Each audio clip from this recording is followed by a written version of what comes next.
지난주에 이어서 교회는 함께 모여 예배하지 못하고 각 가정에서 온 가족이 모여서 예배합니다.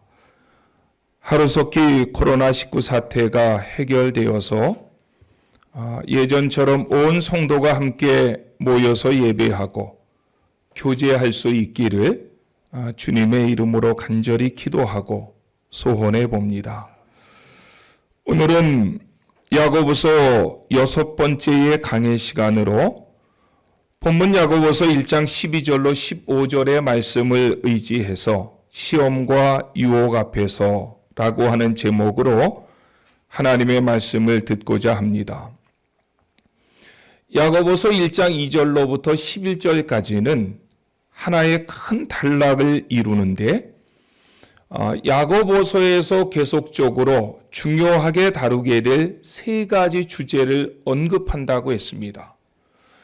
2절로 4절까지는 시험에 대해서, 그리고 5절로 8절까지는 기도와 지혜에 대해서, 그리고 9절로 11절까지는 가난과 부를 대하는 바른 태도에 대해서 가르쳐 줍니다. 그리고 이 세 가지 주제는 야고보서 전체에서 계속적으로 이어져 가고 있습니다. 오늘 본문 야고보서 1장 12절로 15절에서는 다시 시험이라고 하는 주제를 다른 각도에서 우리에게 말씀합니다. 이미 살펴본 대로 야고보서 1장 2절로 4절에서는 시험을 잘 극복하고 이겨나가면 그 시험은 우리를 성숙과 온전함의 복으로 이끌어간다고 했습니다. 그런데 오늘 본문에서는 시험이 올 때에 인내하면 그 시험은 우리를 생명의 면류관이라고 하는 복으로 이끌어간다고 말씀합니다. 지금은 대한민국뿐만 아니라 온 세계가 코로나19로 인해서 큰 시험 중에 있습니다. 저는 말씀을 준비하면서 오늘 이 말씀이 시험 중에 있는 우리에게 소망과 능력이 되는 말씀으로 와닿을 수 있기를 주의 이름으로 축원합니다. 시험이 우리 앞에 와 있을 때에 우리가 꼭 기억해야 되는 것은 시험 자체가 우리를 성숙함이나 면류관으로 이끄는 고유한 능력을 가지고 있는 것이 아니라는 것입니다. 시험에 대해서 어떻게 반응해야 하는 것에 따라서 12절의 말씀처럼 긍정적인 방향과 결과로 이끌어갈 수도 있고 13절로 15절의 말씀처럼 반대의 결과로 우리를 시험이라고 하는 것이 이끌어갈 수 있다는 것입니다. 그래서 저는 오늘 설교를 시험이 낳는 두 가지 결과에 대해서 살펴보려고 합니다.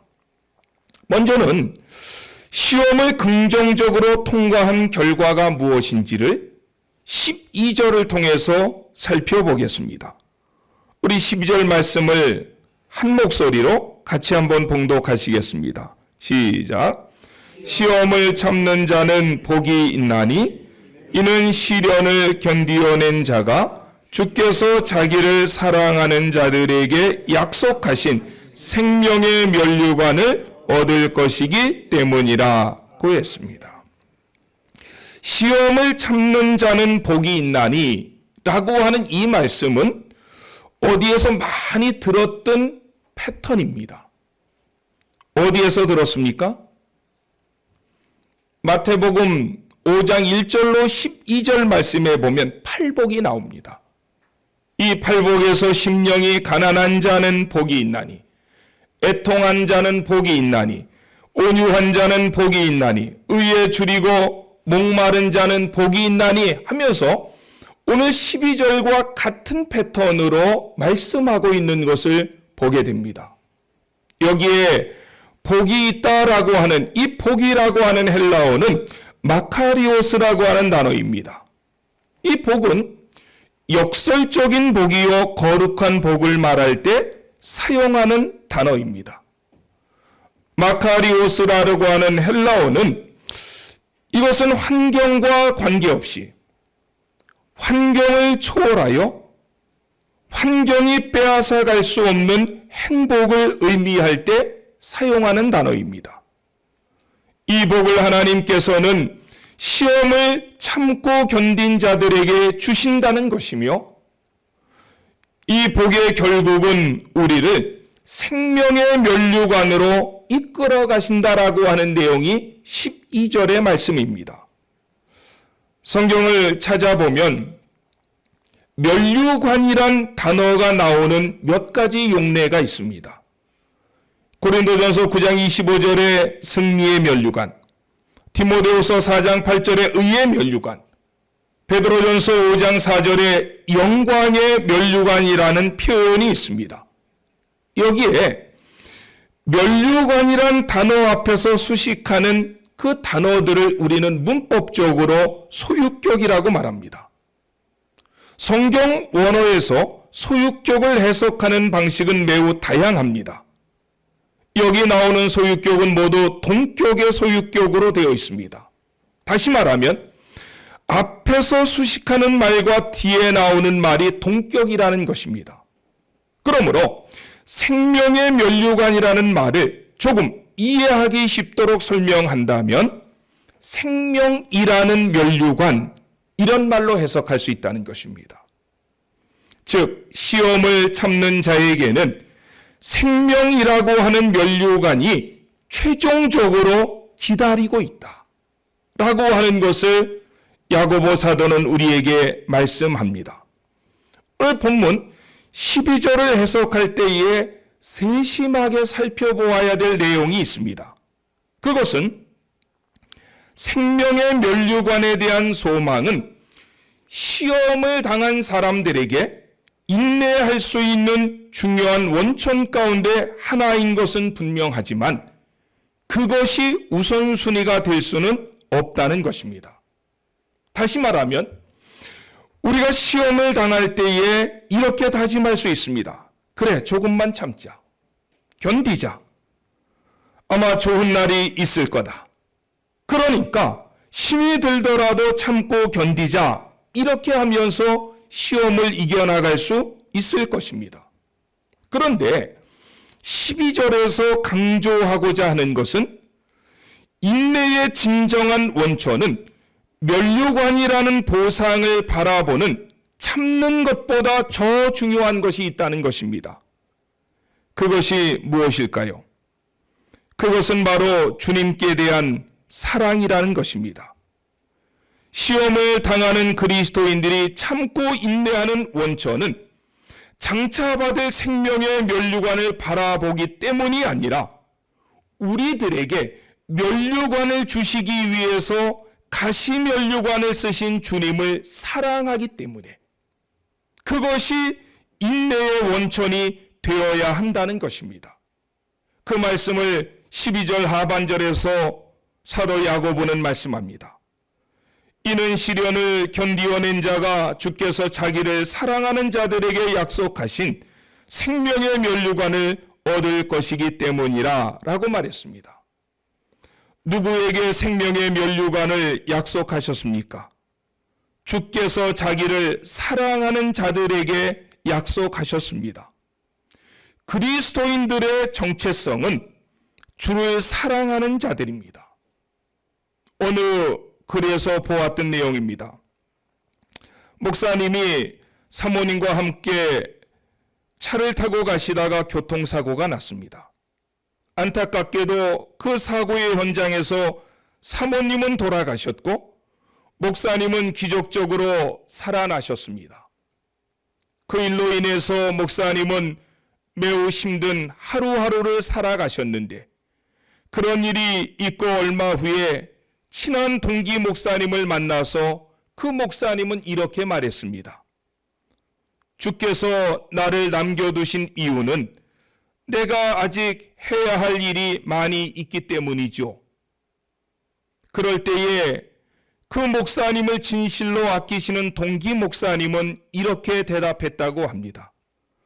하나님은 어떤 일을 하라고 목사님을 남겨두신 것이 아니라 여전히 하나님을 사랑하라고 남겨두신 것입니다. 그저 오늘 하루는 더 하나님을 사랑하라는 뜻으로 목사님을 남겨두신 것입니다. 처음부터 하나님은 나에게 어떤 일들을 시키기 위해서 나를 선택하신 분이 아니라는 것입니다. 12 제자들을 선택하신 내용을 기록하는 마가복음 3장 14절은 이렇게 말씀합니다. 이에 12를 세우셨으니 이는 자기와 함께 있게 하시고 또 보내사 전도도 하며 라고 말입니다.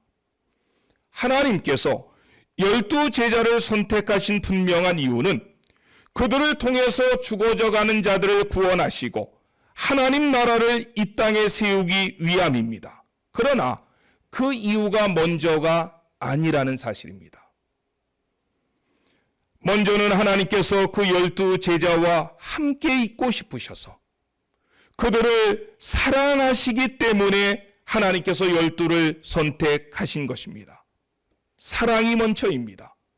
그 다음에 일이고 그 다음에 사명입니다. 우리는 하늘의 면류관을 목표로 살아가는 사람들이 맞습니다. 그 면류관을 향해 나아가는 우리의 발걸음은 점점 더 빨라져야 합니다.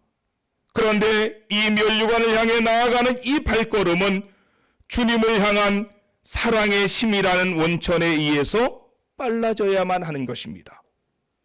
내성마비 크리스찬 중에서 우리가 잘 알고 있는 송명희라는 시인이 있습니다. 그분이 쓴 시 가운데 이런 내용이 있습니다. 사랑하고 싶어라. 주님을 사랑하고 싶어라. 내 마음을 다하여 모든 것을 다하여 그 무엇보다도 그 누구보다도 내 마음 뜨겁도록 타오르는 불길보다 더 뜨겁게 그리하여 내 마음에 내 속에서 녹아지기까지 주님을 사랑하고 싶어라. 이 얼마나 경건한 소원입니까? 우리 앞에도 크고 작은 많은 시험들이 있습니다. 주님을 향한 뜨거운 사랑의 심으로 이 어려움을 극복해 나갈 수 있는, 그래서 그 시험은 우리를 성숙함의 통로로 생명의 열매를 맺어다 줄 수 있는 도구가 되어질 수 있기를 주님의 이름으로 축원합니다.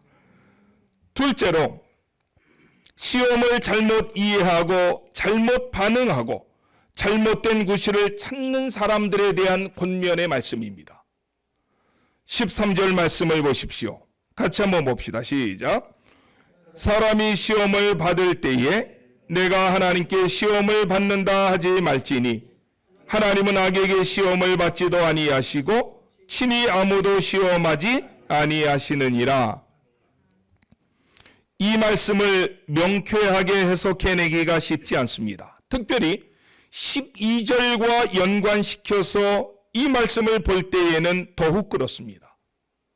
12절에서는 시험을 참는 자가 복이 있다고 했는데 13절에서는 하나님은 아무도 시험하지 아니하신다고 말씀합니다. 이 문제를 풀어가기 위한 키워드는 시험이라는 단어입니다. 헬라어의 시험이라고 하는 단어는 페이라스모스라고 하는 명사인데 동사용으로는 페이라조라고 하는 단어로 사용합니다. 이 단어는 두 가지 의미로 동시에 해석할 수 있습니다. 하나는 시험 혹은 시련이라고 해석이 가능하고 다른 하나는 유혹이라고 해석할 수도 있다는 것입니다. 동일한 단어를 상반된 의미로 해석할 수 있는 것은 오직 문맥을 통해서만 가능합니다. 그래서 영어 성경에서는 같은 시험이라고 하는 단어이지만 12절은 테스트라고 하는 단어를 사용했고 13절에서는 템프테이션이라고 하는 단어를 사용했습니다. 시험이 시련이 되어 그 사람을 성숙함으로 생명의 면류관으로 이끌어갈 수도 있고 유혹이 되어서 15절 말씀처럼 사망으로 이끌어갈 수도 있다는 것입니다. 시험이 테스트가 되어서 나를 성숙함과 생명의 면류관으로 이어지는 통로로 쓰임받게 될 수도 있고, 아니면 유혹과 죄로 이어짐으로 사망에 이르게 하는 템프테이션이 될 수도 있는데, 중요한 것은 그 차이를 누가 만들어 가느냐 하는 것입니다. 그것은 오직 내 자신입니다. 창세기 22장 1절 말씀에 보면 하나님이 아브라함을 시험하시려고 라고 말씀했고, 출애굽기 16장 4절에 보면 광야에서 하나님은 이스라엘을 시험하셨다고 했습니다. 그런데 아브라함은 시험을 통해서 믿음의 견고함을 드러내므로 결국은 아브라함이 생명의 면류관을 받았다면 이스라엘은 시험을 통해서 믿음의 연약함을 드러내므로 유혹에 빠짐으로 결국은 사망에 이르게 되었다는 것입니다. 시험에 대해 잘못된 태도로 반응하여 내 삶이 황폐하게 된 그 사람 가운데의 첫 번째 예로 들을 수 있는 사람은 인류의 조상 아담입니다. 그런데 그 아담은 자기가 믿음 없이 반응함으로 당했던 그 유혹을 하나님 앞에 변명합니다. 창세기 3장 12절에서 아담은 이렇게 말합니다. 하나님이 주셔서 나와 함께 있게 한 여자, 그가 그 나무 열매를 내게 주므로 내가 먹었나이다. 자기 믿음이 없어서 유혹을 받고 죄를 범했는데 그 이유를 하나님께 돌립니다. 그 변명을 하나님께로 돌렸습니다. 그리고 결국 영혼의 사망의 나락으로 떨어지게 된 것입니다. 왜 그렇습니까? 13절은 분명하고 단호하게 말씀합니다. 하나님은 악에게 시험을 받지도 아니하시고 친히 아무도 시험하지 아니하시느니라 라고 말입니다. 그러자 우리 인간들은 또 다른 변명을 만들어냅니다. 어떻게 해요? 마귀가 나를 그렇게 만들었다라고 말입니다. 유혹의 배후에는 마귀가 분명히 있습니다. 그런데 마귀는 우리의 의사와는 상관없이 죄를 짓도록 우리를 강제하지는 못합니다. 다시 말하면 죄에 대한 책임을 회피하고 마귀에게 그 책임을 전가시킬 수 없다는 것입니다. 유혹에 굴복한 책임을 하나님께 돌리는 것을 신성모독 혹은 불경건이라고 한다면 그 책임을 마귀에게 돌리는 것을 무책임이라고 말할 수 있는 것입니다. 우리가 유혹에 굴복한 것은 본질적으로 내 욕심입니다. 그래서 14절은 이렇게 말합니다. 오직 각 사람이 시험을 받는 것은 자기 욕심에 끌려 미혹됨이니 라고 말입니다. 그런데 14절 말씀을 우리가 볼 때에 원어 성경에는 그 앞에 그러나라고 하는 접속사를 두었습니다. 그 이유가 있습니다. 13절에서 말씀한 것처럼 우리가 유혹 앞에 무너지게 된 진정한 원인을 하나님께 돌릴 수 없다면 원어 성경에서는 그 출처가 무엇인지를 강조하려고 그러나라고 하는 접속사를 앞에 두었다는 것입니다. 유혹에 넘어지고 더 깊은 죄로 빠져서 결국 사망에 이르게 하는 그것이 무엇입니까? 내 욕심입니다. 내 욕심이 내 삶을 황폐하게 한 후에 그 핑계를 마귀에게 댈 수 없고 더더욱 하나님께 핑계할 수 없는 것입니다. 오직 내 자신이, 내 욕심이 우리를 그렇게 만들어 가는 것입니다. 여기에 욕심이라고 하는 헬라어는 에피수미아라고 하는 단어인데 풀어 설명한다면 하나님을 추구하는 것을 방해하는 부정적인 갈망이라는 뜻입니다. 우리 인간에게는 누구에게나 이런 욕심의 셈이 있습니다. 여기에 한 사람도 예외가 없습니다. 십계명 안에서도 이 문제를 다루고 있는데 바로 10번째 계명인 탐내지 말라 하는 것입니다. 이 문제를 십계명 중 마지막 계명에 둔 이유는 다른 모든 범죄 사실은 이 셈에서부터 나온다고 하는 것을 경계하기 위함입니다. 본문 14절 하반절을 보십시오. 욕심, 욕망을 설명할 때 두 가지 단어를 사용해서 설명해 나갑니다. 하나는 끈다라고 하는 동사와 하나는 미혹한다라고 하는 동사인데 굉장히 강력한 동사들입니다. 여기에 미혹한다라고 하는 단어는 낚시하는 사람들의 미끼 혹은 떡밥을 의미합니다. 미끼가 놓여 있는데 덥석 물면 빠져나올 수가 없는 것입니다. 그리고 그 결과는 15절에서 말씀합니다. 욕심이 잉태한 즉 죄를 낳고 죄가 장성한 즉 사망을 낳느니라. 15절에서도 우리 성경에 누락된 단어가 있습니다.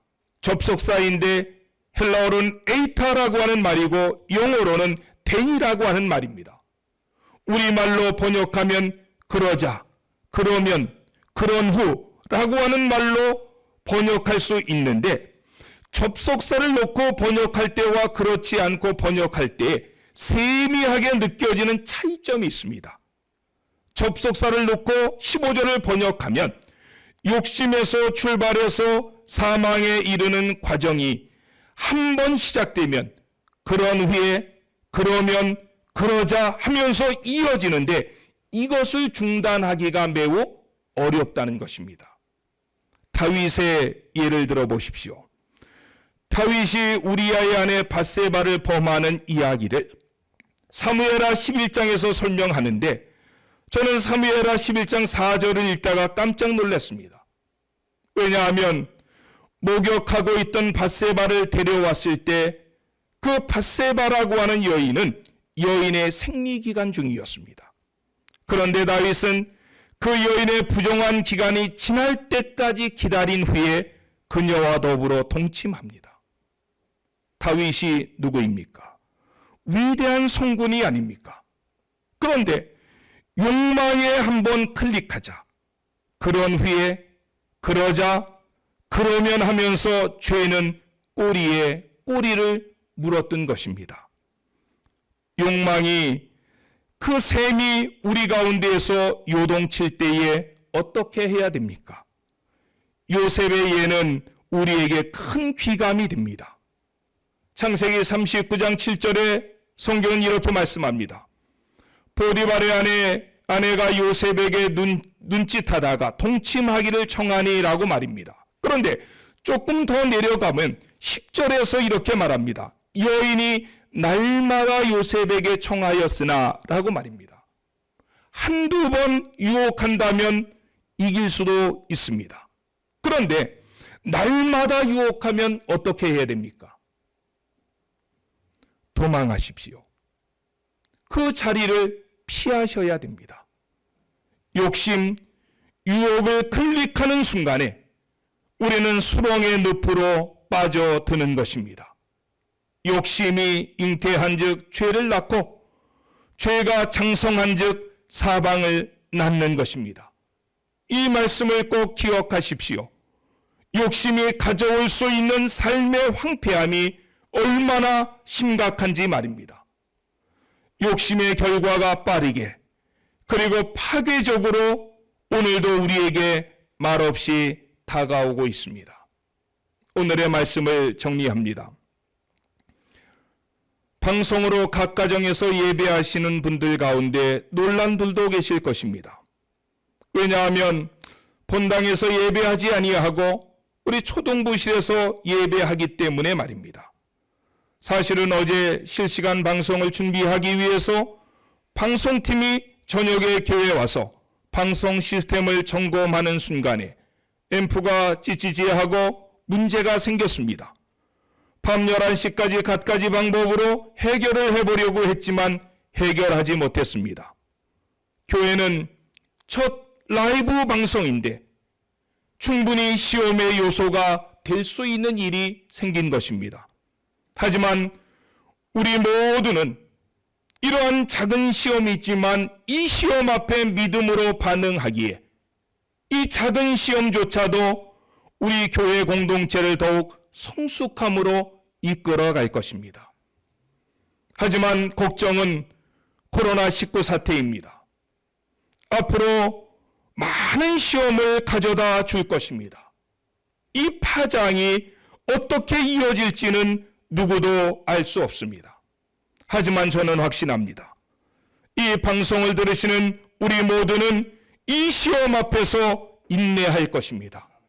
끝까지 견디어낼 것입니다. 이 시험이 허구리를 아프게 할 수도 있을 것이지만, 하지만 우리는 그 아픔만큼 더욱 성숙해질 것이고, 언젠가는 그 열매로 주님 앞에 섰을 때에 생명의 면류관을 얻게 될 것입니다. 다시 묻고 싶습니다. 사랑하는 성도 여러분, 여러분들은 지금 많은 시험 앞에 어떻게 반응하고 계십니까? 그 시험 앞에 어떤 길을 선택해서 걸어가고 계십니까? 그 결과는 하늘과 땅의 차이를 만들어 것인데, 시험이 올 때 바르게 반응하십시오. 그때 그 시험은 우리를 성숙함으로 이끌어갈 수 있고, 하나님 앞에 섰을 때에는 생명의 면류관을 우리에게 가져다주는 통로가 될 것입니다. 시험 앞에서 끝까지 인내하시고 승리하심으로 정말 하나님 앞에 섰을 때 잘했다 칭찬함을 받으며 그 생명의 면류관을 받아 누릴 수 있는 우리 안천의 모든 성도님들이 되기를 원해서 이 말씀을 증거해 드렸습니다. 아멘. 우리 같이 한번 기도하겠습니다. 어떤 사람들은 시험이 올 때에 바르게 반응합니다. 그래서 그 시험은 우리를 더욱 성숙한 사람으로, 나아가서는 하나님 앞에 섰을 때 생명의 면류관을 얻게 하는 통로로 다가올 수도 있고, 어떤 사람은 그 시험으로 말미암아 유혹에 빠져서 더 깊은 죄를 짓게 되고, 그래서 결국은 사망에 이르게 될 수도 있습니다. 그 책임을 하나님 앞에 핑계할 수 없습니다. 그 책임을 마귀에게 핑계댈 수 없습니다. 그 책임은 내가 져야 됩니다. 내 욕심이 그렇게 만들어간 것입니다. 하나님, 우리 앞에 지금 많은 시험들이 있습니다. 코로나19도 우리 모든 교회 앞에, 대한민국 앞에, 온 세계 앞에 큰 시험으로 큰 태산과 같이 서 있습니다.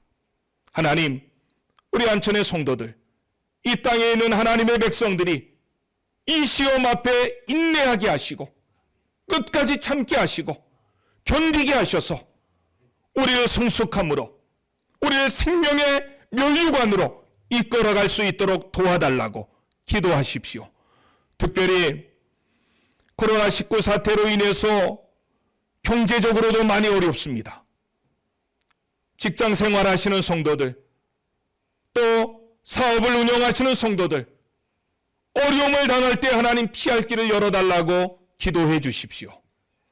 또 육신에 연약하신 분들, 연로하신 분들, 하나님께서 그 건강 지켜달라고 기도하십시오. 2주간에 걸쳐서 온 성도가 함께 예배하지 못했습니다. 공동체 예배가 이렇게 소중한지를 우리는 느끼고 느꼈습니다. 하나님, 온 성도들이 함께 모여 예배할 수 있는 그날이 어서 속히 오게 해달라고, 하나님 이 땅에서 코로나 바이러스를 물리쳐달라고 우리 주여 한번 외치고 큰 소리로 하나님 앞에 통성으로 기도하겠습니다. 주여!